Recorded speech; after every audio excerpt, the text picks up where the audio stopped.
नेता राम नक्षत्र यादव ने 2022 विधानसभा को लेकर मां काली का आशीर्वाद लिया। खबर है उत्तर प्रदेश के गोरखपुर जिले से। आपको बताते चले कि गोरखपुर जिले के चौरी चौरा विधानसभा के सपा के वरिष्ठ नेता राम नक्षत्र यादव ने 2022 विधानसभा चुनाव को देखते हुए आज मां काली का आशीर्वाद लिया। इसके अलावा उन्होंने मीडिया से कुछ खास बातचीत की।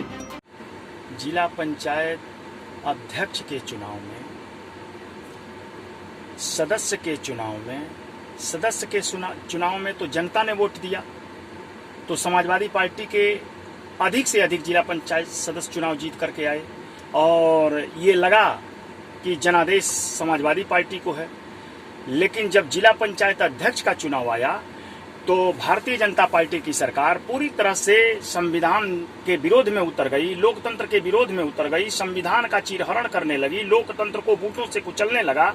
और जगह जगह भारतीय जनता पार्टी के गुंडे हर जिला में आईएएस, आईपीएस और जनपद के डीआईजी, आईजी सारे अधिकारी भारतीय जनता पार्टी के नेताओं के भूमिका में आ गए थे। जहां भाजपा कमजोर थी वहां की लड़ाई पुलिस अफसर लड़ते थे, आईएएस अफसर लड़ते थे, और जहां भाजपा मजबूत थी वहां भारतीय जनता पार्टी के गुंडे लड़ते थे। और अभी अभी आपने देखा है ब्लॉक प्रमुख के चुनाव में रही सही कसर निकल गई। तो ब्लॉक प्रमुख के चुनाव में हर ब्लॉकों पर पूरे उत्तर प्रदेश के अंदर पर्चा दाखिल करने से रोका गया है। पर्चा दाखिल करने के लिए कोई व्यक्ति नहीं गया था, मोदी जी नहीं बुलाए थे, जोगी जी नहीं बुलाए थे, ये भारत का संविधान बुलाया था, हिंदुस्तान का लोकतंत्र बुलाया था। भारत के संविधान ने इस देश के प्रतिनिधियों को न्योता दिया था कि आप बूथ पर चलो और मतदान करके हिंदुस्तान के संविधान के मुताबिक अच्छे लोगों का चयन करके और ब्लॉक प्रमुख बनाइए। लेकिन भारतीय जनता पार्टी के गुंडों ने योगी जी के इशारे पर, उत्तर प्रदेश के मुख्यमंत्री जी के इशारे पर पूरे उत्तर प्रदेश के अंदर अधिकारी भारतीय जनता पार्टी के गुंडों को उकसा करके और ब्लॉक मुख्यालयों पर भर दिए। और जब समाजवादी पार्टी के कार्यकर्ता या भारतीय जनता पार्टी के विरोध में कोई पर्चा दाखिल करने कहीं गया, कहीं तो कोई गया नहीं। सिर्फ समाजवादी पार्टी उत्तर प्रदेश में भारतीय जनता पार्टी से लड़ रही है और भारतीय जनता पार्टी से लड़ने के लिए कोई विपक्ष नहीं है, सिर्फ समाजवादी पार्टी है और इसके राष्ट्रीय अध्यक्ष माननीय अखिलेश यादव जी हैं। और समाजवादी पार्टी के जब नेता, कार्यकर्ता, प्रत्याशी ब्लॉक मुख्यालयों पर गए तो भारतीय जनता पार्टी के गुंडों ने उनकी पिटाई की। अगर महिला प्रत्याशी थी तो दुशासन की तरह से चीरहरण किया और ये दुशासन बन गए और लखनऊ की कुर्सी पर बैठ करके और दुर्योधन की भूमिका में राजा साहब आदेश फरमाते रहे और यूपी में महिलाओं का चीरहरण होता रहा, कानून व्यवस्था की धज्जी उड़ गई। तो मैं आपसे ये कहता हूं कि मोदी जी वोट डालने के लिए नहीं बुलाते हैं, जोगी जी वोट डालने के लिए नहीं बुलाते हैं, बुलाता है भारतवर्ष का संविधान। और संविधान के कहने पर समाजवादी पार्टी के लोग ब्लॉक मुख्यालयों पर गए थे। कानून व्यवस्था, लोकतंत्र, भारत की संस्कृति और सभ्यता, मिली जुली सभ्यताओं की संस्कृति की धज्जी उड़ाकर रख दी गई और संविधान के एक एक पन्ने को फाड़ फाड़ करके भाजपा के गुंडों ने अपने बूटों से कुचला और समाजवादी पार्टी के लोगों को पर्चा दाखिल नहीं करने दिया। पीछे कुछ आरएसएस के लोग एक प्लान के तहत बोल रहे हैं कि पिछली बार प्रमुखी के चुनाव में, जिला पंचायत अध्यक्ष के चुनाव में समाजवादी पार्टी की सरकार ने जो किया था वो उसका जवाब है, वो एक बोल रहे हैं। मैं आपको दावे के साथ कहना चाहता हूं कि हिंदुस्तान का कोई भी आरएसएस का कार्यकर्ता या भारतीय जनता पार्टी का कार्यकर्ता या कोई भी अफसर या कोई भी भारतीय जनता पार्टी का लीडर हमसे आकर के बहस कर ले। मैं सरदार नगर ब्लॉक जहां का निवासी हूं वहां से शुरू करता हूं। पिछली बार समाजवादी पार्टी का प्रत्याशी चुनाव लड़ा था और भारतीय जनता पार्टी का भी प्रत्याशी चुनाव लड़ा था। भारतीय जनता पार्टी का प्रत्याशी पर्चा खरीदने गया, कोई विरोध नहीं हुआ। भारतीय जनता पार्टी का प्रत्याशी अपने हजारों समर्थकों के साथ टेंट लगा करके और पर्चा दाखिल किया। किसी ने नहीं कुछ कहा, पुलिस ने भी कुछ नहीं कहा, बल्कि कानून व्यवस्था, लाइन आर्डर मेंटेन करती रही और सभी का पर्चा दाखिल करवाती रही। भाजपा के हमारे ब्लॉक के प्रत्याशी जेपी गोल्डी पर्चा दाखिल किए, आराम से चुनाव लड़े, बीडीसी सदस्यों से मिले जुले, जो इस समय का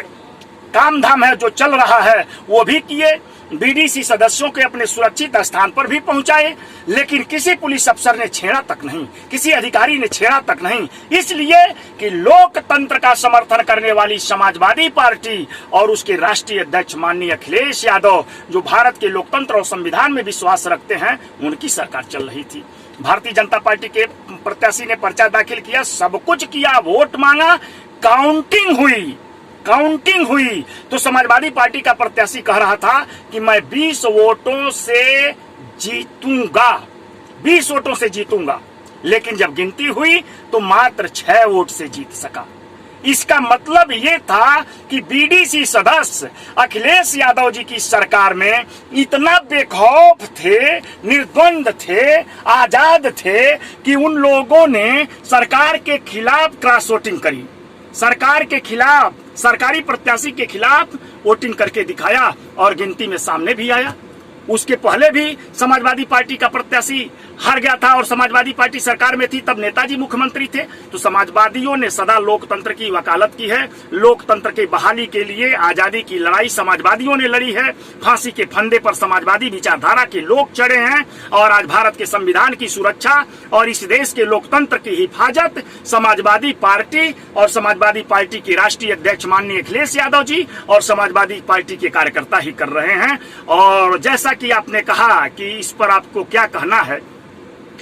तो जो संदेह था कि भारतीय जनता पार्टी भारत के संविधान को समाप्त करना चाहती है, इस देश से लोकतंत्र को समाप्त करना चाहती है, एन केन प्रकरण चुनाव को समाप्त करके वो हिटलरशाही लाना चाहती है, वो तानाशाही लाना चाहती है, मोदी जी तानाशाह बनकर के दिल्ली के सिंहासन पर बैठे रहना चाहते हैं, तो निश्चित रूप से ये साबित हो गया, जो चर्चाओं में था, वार्ताओं में था, चाय की दुकान पर मार्केट में जो लोग चर्चा करते थे कि भारतीय जनता पार्टी की सरकार हो सकता है कि लोकतंत्र को समाप्त कर दे देश से, वो सामने आया है। उसकी प्रक्रिया प्रमुखी और जिला पंचायत के चुनाव से भारतीय जनता पार्टी ने शुरू कर दिया है, लोकतंत्र को समाप्त करना। लेकिन लोकतंत्र और भारत के संविधान के स्वरूप को, मूल स्वरूप को बचाने के लिए समाजवादी पार्टी राष्ट्रीय अध्यक्ष हमारे, जो हिंदुस्तान के सबसे लोकप्रिय नेता हैं, अच्छी सरकार चलाते हैं, वो जब सरकार में आते हैं तो काम करते हैं और भाजपा सरकार में आती है तो षड्यंत्र करती है।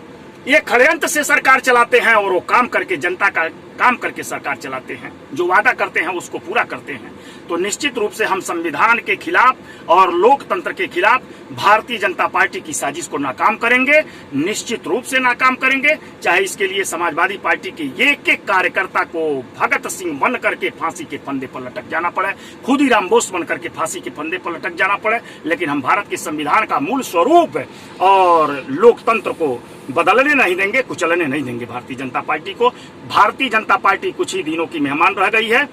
उत्तर प्रदेश के साथ साथ पूरे हिंदुस्तान से, हिंदुस्तान की जनता ने इनको विदा करने का मन बना लिया है और जनता ये कह रही है कि अभी भी नहीं और कभी भी नहीं। अब ये बर्दाश्त के बाहर हो गया है भारतीय जनता पार्टी का शासन और इनके कुचक्र और षड्यंत्र को हम लोग समझ चुके हैं। ये गांव का आम आदमी बोल रहा है, छात्र बोल रहा है, नौजवान बोल रहा है, अगड़ा बोल रहा है, पिछड़ा बोल रहा है, दलित बोल रहा है, किसान बोल रहा है, चारों तरफ पूरा हिंदुस्तान आंदोलित है भारतीय जनता पार्टी के खिलाफ।